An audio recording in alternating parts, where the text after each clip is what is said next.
खालिद की आंखों में आज एक अजीब सी चमक थी, दिल में एक मीठी बेचैनी, क्योंकि आज की रात उसकी होने वाली दुल्हन अनाया उसकी बाहों में होगी। वही अनाया जो गांव के सबसे सुंदर लड़की थी। जब वह उसके बाप के पास उसका हाथ मांगने गया था तो मामला इतना आसान नहीं था।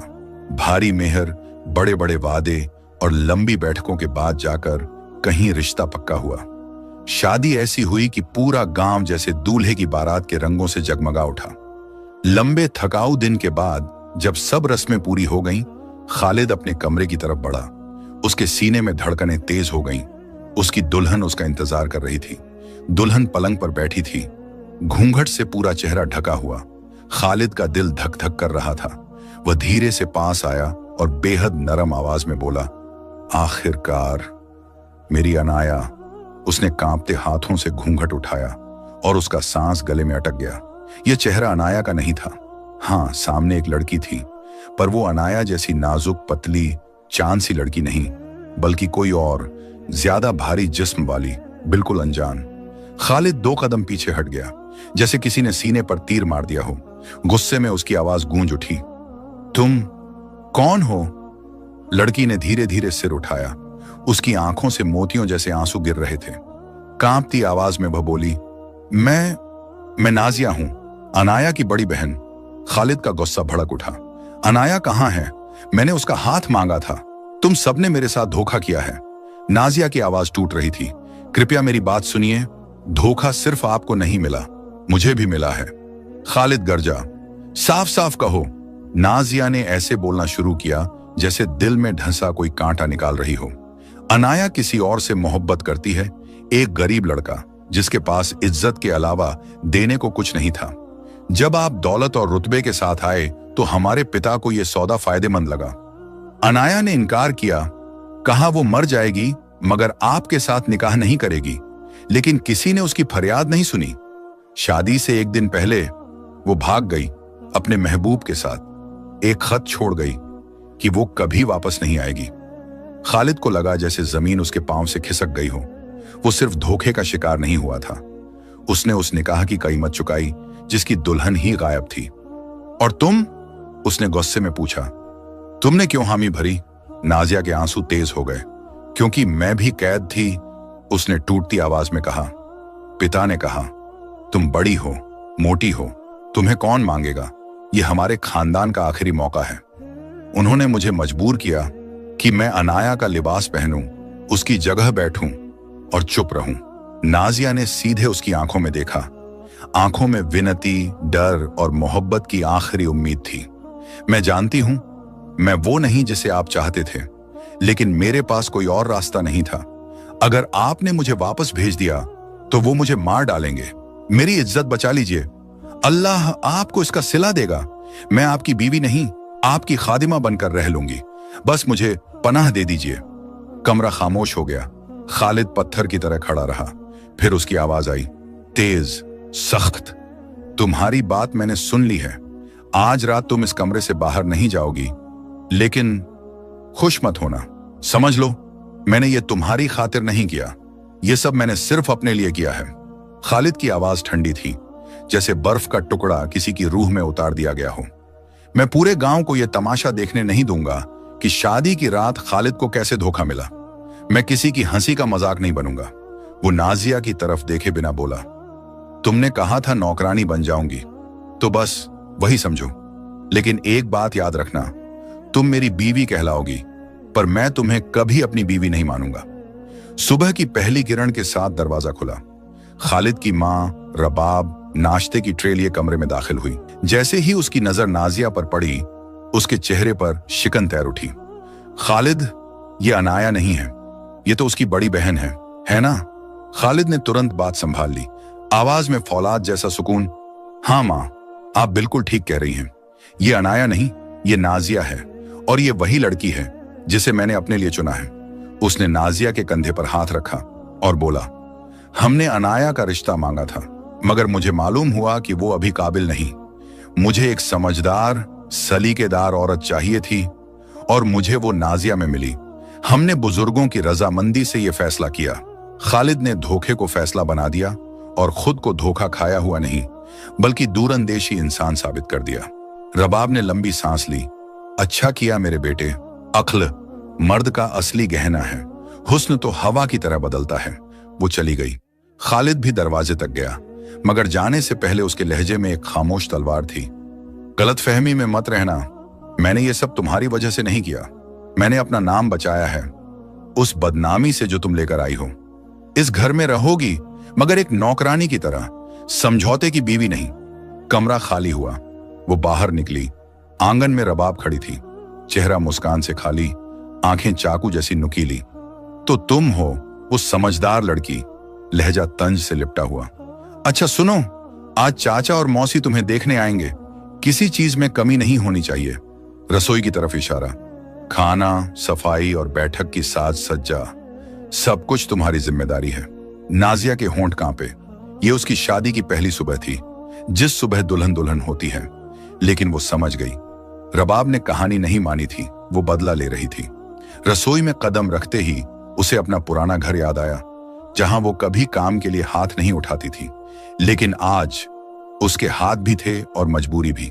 उसने चाकू उठाया, हाथ कांप रहे थे, प्याज की परतें गिर रही थीं, आंसू साथ बहते जा रहे थे।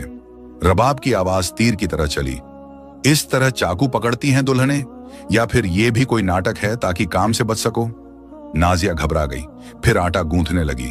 पानी ज्यादा डाल दिया, आटा चिपचिपा हो गया, और जब आटा मिलाया तो पत्थर जैसा सख्त। रबाब हंस पड़ी। लाहौल विला कुव्वत, यही है समझदार औरत, जिसे रोटी बनाना भी नहीं आता। वो करीब झुकी, आवाज धीमी मगर जहरीली। तुम्हारे बाप ने तुम्हें कुछ सिखाया नहीं, सिवाय इसके कि अच्छी अदाकारी से दूल्हा फंसाया जाए। नाजिया ने सिर्फ सुना, चुप रहकर, टूटकर, क्योंकि उसके पास बोलने का हक नहीं, बस सहन करने का कर्ज था। रबाब ने उसे झिड़कते हुए पीछे धकेला। हटो रास्ते से, मैं खुद कर लूंगी। तुम जाओ और बैठक साफ कर दो। उस काम में तो दिमाग की जरूरत भी नहीं पड़ती। नाजिया कांपती हुई रसोई से निकल गई। दोपहर ढलते ढलते मेहमान आने शुरू हो गए। नाजिया धीरे धीरे कॉफी की ट्रे उठाकर कमरे में दाखिल हुई। उसके कदम कांप रहे थे, सबकी निगाहें उसी पर टिकी थीं। फुसफुसाहटें हवा में तीरों की तरह चलने लगी। ये वही है, सुना था खालिद तो उसकी खूबसूरती पर मरता है, ये तो उसकी मोटी बहन है। और फिर जहरा, खालिद की मौसी, जिसकी जबान छुरी से भी तेज थी, ने सबके सामने ताना मारा। अच्छा दुल्हन जी आ गई। खालिद, बेटा, हमने तो सुना था तुमने नाजुक सी लड़की पसंद की है, ये क्या पूरा पेड़ घर ले आए? कमरे में दबकर हंसी छूट गई। खालिद ने बेहद शांति से कहा, मौसी, पतली डाल तो हल्की सी हवा से टूट जाती है, लेकिन पेड़ वो जड़ों से मजबूत होता है, छाया भी देता है और फल भी। कमरा एक पल के लिए थम गया। सब हैरान रह गए, यहां तक कि रबाब भी अपने बेटे की तरफ हैरत से देखने लगी। नाजिया के भीतर कुछ पिघला, एक अजीब सी गर्माहट। शाम ढलते ही मेहमान चले गए और घर पर सन्नाटा फैल गया। जब नाजिया रसोई में सफाई के लिए दाखिल हुई, रबाब पहले से ही वहां खड़ी थी, ठंडी, कठोर और इंतजार करती हुई।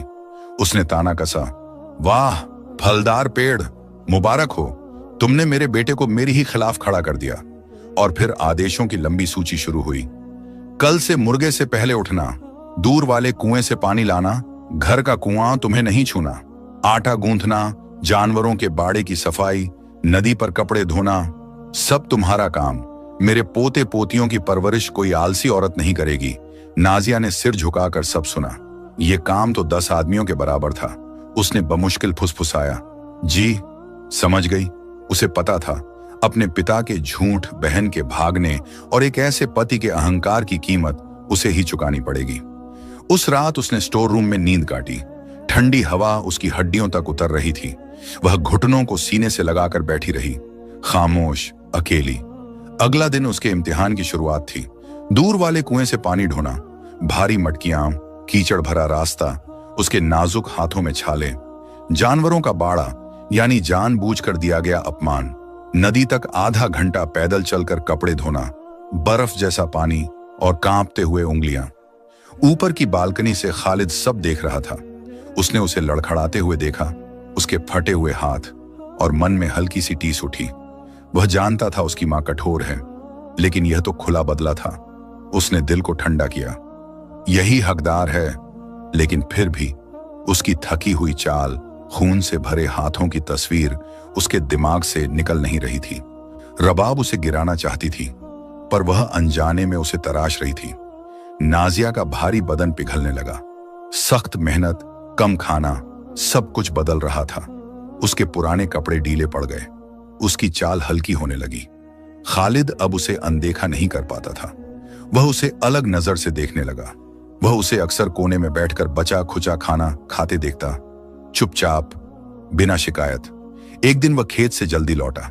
बाड़े के पास उसकी नजर उस पर पड़ी।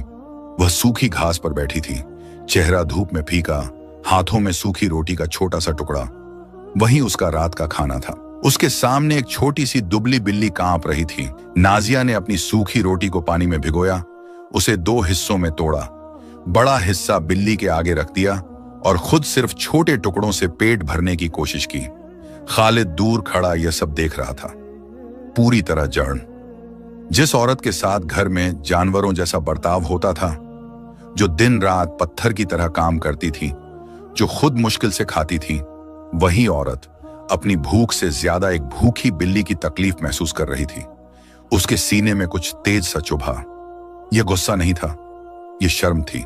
उसी शाम रबाब रसोई में चीख रही थी कि आटा जल्दी खत्म हो रहा है। इस कोलाहल के बीच कई हफ्तों बाद पहली बार नाजिया की धीमी, दबी हुई आवाज सुनाई दी।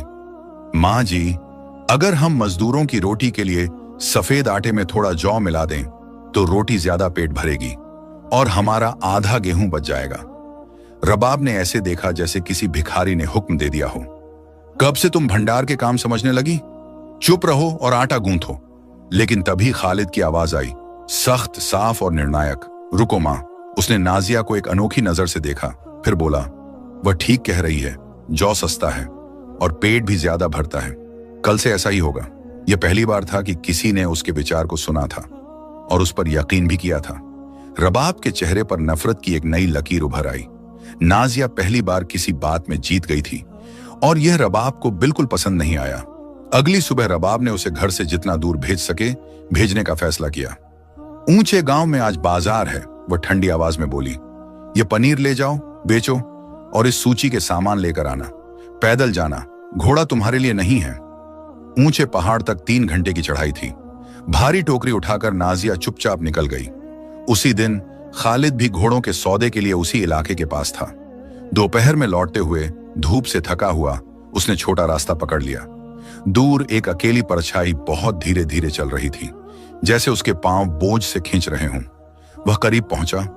वह नाजिया थी। वापस लौटते हुए उसकी टोकरी अब और भारी थी। बीज, दवाइयां, घर का सामान। पसीने से उसका दुपट्टा थोड़ा पीछे खिसक गया था और उसके बाल हवा में हल्के से उड़ रहे थे। खालिद अचानक रुक गया, जैसे उसने उसे कभी देखा ही ना हो। यह वह मोटी बोझिल लड़की नहीं थी जिसे उसने शादी की रात ठुकरा दिया था। यह वह थकी हुई नौकरानी भी नहीं थी जिसे उसकी मां रोज अपमानित करती थी। यह एक औरत थी, दर्द और मेहनत ने जिसे कठोर पत्थर की तरह तराशा था।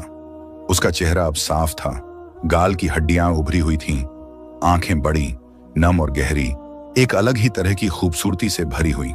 नाजिया ने उसे देखा और तुरंत सिर झुका लिया, जैसे वह उसके अगले अपमान के लिए खुद को तैयार कर रही हो। लेकिन खालिद ने कुछ नहीं कहा। वह बस उसे देखता रहा और उस नजर में न गुस्सा था न तिरस्कार। वह घोड़े से उतरा, धीमे, लगभग कांपते हाथों से उसके हाथ से भारी टोकरी ली, उसे अपने घोड़े पर रखा और फिर अपनी भरी हुई आवाज में, जो शायद उसने खुद भी पहली बार सुनी, मेरे आगे चलो, घोड़ा तुम्हारा बोझ उठाएगा। उसने उसे घोड़े पर बैठने को नहीं कहा क्योंकि वह उसके लिए बहुत ज्यादा होता, लेकिन उसका बोझ उठा लिया। नाजिया आगे आगे और खालिद पीछे घोड़ा पकड़कर उसके साथ चलता रहा। घर की दहलीज पर शाम ढल रही थी। आंगन में रबाब खड़ी इंतजार कर रही थी और जैसे ही उसने यह दृश्य देखा, उसका चेहरा तमतमा उठा। खालिद पैदल आ रहा था। घोड़े पर नाजिया की भारी टोकरी थी और नाजिया पहली बार खाली हाथ घर में दाखिल हो रही थी। रबाब ऐसे उछली जैसे किसी ने उस पर गर्म पानी फेंक दिया हो। आओ राजकुमारी, वह जहरीली हंसी हंसी। रास्ता थका तो नहीं? यात्रा आरामदायक रही?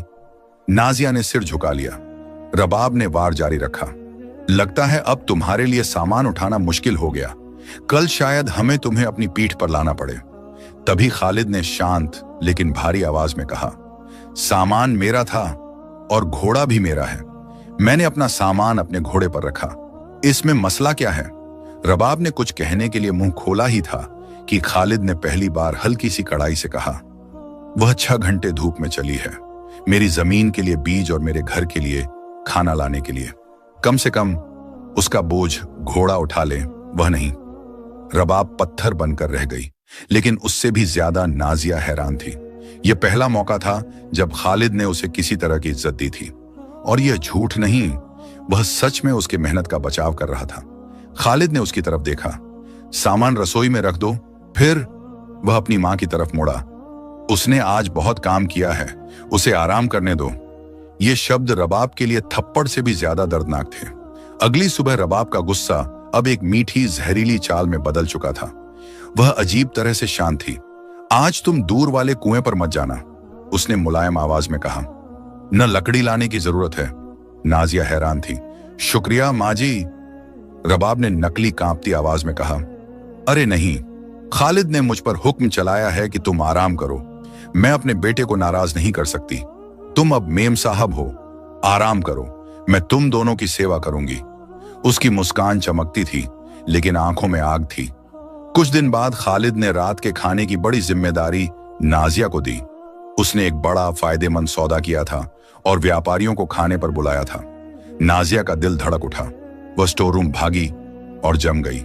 भंडार लगभग खाली था। रबाब ने जानबूझकर सब कुछ खत्म कर दिया था।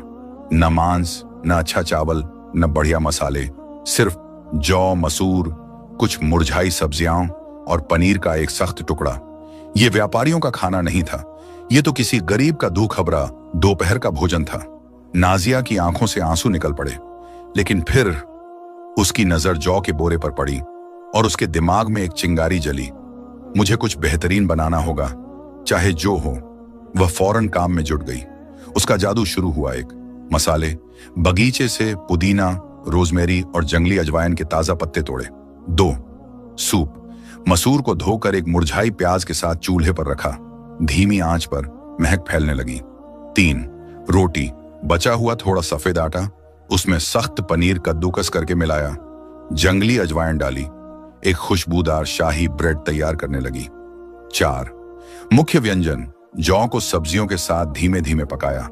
जड़ी बूटियां और थोड़ा तेल मिलाया, और यह जौ अब जौ नहीं रहा। यह एक मलाईदार सुगंध से भरी रिसोटो जैसी शानदार डिश बन गया। खालिद अपने मेहमानों को लेकर आंगन में दाखिल हुआ। रबाब वहां चारपाई पर बैठी थी। उसने ठंडे लहजे में पूछा, वह कहां है? रबाब ने बनावटी सुकून से कहा, रसोई में है, इंतजाम कर रही है। व्यापारी आकर बैठ गए। कमरा भारी खामोशी से भरा हुआ था। और फिर नाजिया अंदर आई। उसने पहली ट्रे रखी, मसूर का सूप जिससे धुआं उठ रहा था और खुशबू हवा में फैल रही थी। नाजिया ने धीमी सधी हुई आवाज में कहा, यह गर्माहट का सूप है, थकान दूर कर देगा।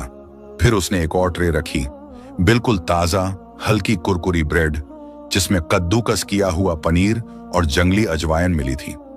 आखिर में उसने मुख्य डिश रखी, जौ का एक मलाईदार सुगंध से भरा कटोरा, ऊपर ताजे पुदीने के पत्ते रखे हुए। कमरा सन्नाटे में था। व्यापारी, जिन्हें भारी भरकम भुने हुए मांस की आदत थी, इस साधारण से भोजन को देखकर हैरान थे। खालिद के माथे पर ठंडा पसीना उतर आया। वह बुरी तरह घबरा रहा था। बूढ़े व्यापारी ने चम्मच उठाया, सूप को धीरे से हिलाया, सूंघा और मुंह में रखा। 1 पल, 2 पल, फिर उसने आंखें बंद कर ली और फिर भारी आवाज में बोला, या अल्लाह। उसने दूसरा चम्मच लिया, फिर तीसरा। यह मसूर नहीं, यह पिघला हुआ सोना है। यह रेशम जैसा मुलायम है और इसका स्वाद मुझे अपने बचपन के घर की याद दिलाता है। बाकी व्यापारियों ने राहत की सांस ली और उत्साह से खाने लगे। फिर ब्रेड की बारी आई। वह इतनी हल्की और खुशबूदार थी कि बूढ़ा व्यापारी खड़ा हो गया, और वह किसी के लिए खड़ा नहीं होता था। उसने नाजिया की तरफ देखा। ओह मेम साहब। नाजिया घबराकर सिर उठा पाई। मुझे नहीं पता तुम्हारे पति तुम्हें कहां से लाए, लेकिन वह दुनिया का सबसे खुशकिस्मत आदमी है। फिर उसने खालिद की तरफ मुड़कर कहा, बेटे, तेरी असली दौलत वह गेहूं नहीं, जो तूने आज हमें बेचा है। तेरी दौलत यह औरत है जो मिट्टी को सोना बना सकती है और जौ को महफिल का शहंशाह बना सकती है। यही तुझे जमीन का सबसे अमीर आदमी बनाएगी। मेहमान हंसी और दुआओं के साथ चले गए। खालिद बीच कमरे में खड़ा रहा, खाली प्लेटों को घूरते हुए। रबाब दरवाजे पर मूर्ति की तरह जम गई थी, उसके चेहरे पर हार की साफ छाप थी। खालिद चुपचाप बाहर निकला, अपनी मां को नजरअंदाज करते हुए। नाजिया उसके पीछे पीछे पहुंची। वह मुड़ा, उसकी आंखों में एक अलग ही नरमी थी। कैसे? उसकी आवाज धीमी और हैरानी से भरी थी। रसोई तो खाली थी, फिर तुमने इतना बेहतरीन खाना कैसे बना लिया? नाजिया ने बहती हुई हवा जैसी शांत आवाज में कहा, जो कुछ भी बचा हुआ था उसी से बना दिया। आपका घर भूखा ना रहे, बस यही चाहा। खालिद उसे देर तक देखता रहा। यह वही औरत थी जिसे उसने मोटी कहकर नजरअंदाज किया था, जिसे नौकरानी जैसा जीवन दिया गया था। लेकिन अब वह मेहनत से तराशी हुई, पतली, मजबूत, खूबसूरत औरत थी, बाहर भी और भीतर भी। खालिद ने धीमे से अपने कमरे की तरफ इशारा किया। मैंने गलती की, उसकी आवाज टूट रही थी। गलती की जब मैंने सोचा कि कीमत रूप में है। गलती की जब मैं चुपचाप अन्याय देखता रहा। यह घर तुम्हारा है, न गेस्ट रूम न स्टोर रूम। उसने गहरी सांस ली और फिर कहा, वह बात जिसकी उम्मीद नाजिया ने कभी की भी नहीं थी। क्या तुम इस घर की मेम साहब और मेरे दिल की मेम साहब बनना स्वीकार करोगी? नाजिया ने आंखें बंद कर लीं।